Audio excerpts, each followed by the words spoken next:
Hello అండి, అందరికీ welcome to our channel. ఈరోజు వీడియోలో పిల్లలు స్కూల్ నుంచి రాగానే మనల్ని ముందుగా అడిగేది స్నాక్స్ కదా. మంచి స్నాక్ రెసిపీ చూపిస్తాను. 10 నిమిషాల్లో ప్రిపేర్ చేసుకోవచ్చు దీన్ని. వీటి కోసం ఫస్ట్ ఒక బౌల్లో సన్నగా కట్ చేసిన క్యాప్సికము, ఆనియన్, టమాటా, అలాగే స్వీట్ కార్న్ వేసుకోవాలి. స్వీట్ కార్న్ అయితే ఉడికించి నేను చాపర్లో వేసి సన్నగా కట్ చేశాను. తర్వాత చీజ్ కూడా వేసుకోవాలి. ఇప్పుడు దీంట్లో టేస్ట్కి తగ్గట్టుగా ఉప్పు, ఇంకా మైనోజ్ అండి, ఇది బయట మనకి సూపర్ మార్కెట్లో దొరుకుతుంది కదా, వెజ్ మైనోజ్, అది వేసుకుంటున్నాను.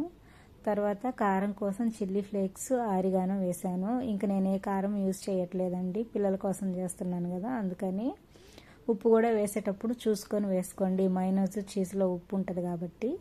ఇలా బాగా కలుపుకున్న తర్వాత బ్రెడ్ తీసుకోవాలి. శాండ్విచ్ బ్రెడ్ అయినా తీసుకోవచ్చు, లేదు నార్మల్ బ్రెడ్ ఉంటే నార్మల్ బ్రెడ్ మీద వేసుకున్నా చాలా టేస్టీగా ఉంటుంది. మనం కలుపుకున్న ఈ వెజ్ మిక్స్ని ఈ బ్రెడ్ మీద స్ప్రెడ్ చేసుకొని పైన ఇంకో బ్రెడ్ తోటి కవర్ చేసుకోవాలి. సేమ్ మనం శాండ్విచ్ చేసుకుంటాం కదా, అలాగే. మనకి ఎన్ని కావాలో శాండ్విచ్లు వాటికి తగ్గట్టుగా ప్రిపేర్ చేసుకొని పక్కన పెట్టుకోవాలి. మీలో ఎవరైనా మన ఛానల్ని ఫస్ట్ టైం చూస్తున్నట్లయితే ప్లీజ్ మన ఛానల్ని సబ్స్క్రైబ్ చేసుకోండి. వీడియోస్ నచ్చితే లైక్ చేయండి. మంచి మంచి రెసిపీస్ ఉంటాయి మన ఛానల్లో, ఒకసారి చూసి వీడియోస్ నచ్చితే సబ్స్క్రైబ్ చేసుకోండి. ఇలా ప్రిపేర్ చేసి పెట్టుకున్న ఈ బ్రెడ్ శాండ్విచ్ల్ని స్టవ్ మీద పెనం పెట్టుకొని కొద్దిగా బటర్ అప్లై చేసుకొని మనం రెడీ చేసుకునే శాండ్విచ్లు వేసుకొని చక్కగా ఫ్రై చేసుకోవాలండి. రెండో వైపు కూడా ఇక్కడ నేను బటర్ అప్లై చేస్తున్నాను చూడండి.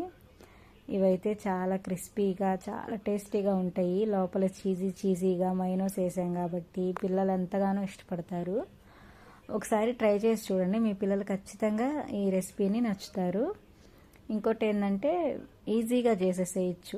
వితిన్ 10 మినిట్స్లోనే ఈ కూరగాయలన్నీ మనం చాపర్లో వేసి చాప్ చేసుకున్నామంటే 5 మినిట్స్లోనే రెడీ అయిపోతాయి. చక్కగా పిల్లలు స్కూల్ నుంచి రాగానే వేడిగా ప్రిపేర్ చేసి ఇవ్వచ్చు. బ్రెడ్ కాలేదానికి కూడా మనకి పెద్దగా టైం ఏం పట్టదు కదా, చాలా రుచిగా ఉంటాయి. లోపలైతే క్రీమీగా భలే ఉంటాయి. లంచ్ బాక్స్లోకి కూడా ఈ స్నాక్ రెసిపీ అయితే చాలా బాగుంటుందండి. తప్పకుండా ఒకసారి ట్రై చేసి ఎలా వచ్చిందో నాకు కమెంట్స్లో షేర్ చేయండి.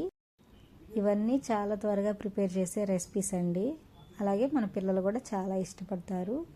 Thank you so much for watching. Please do subscribe and share.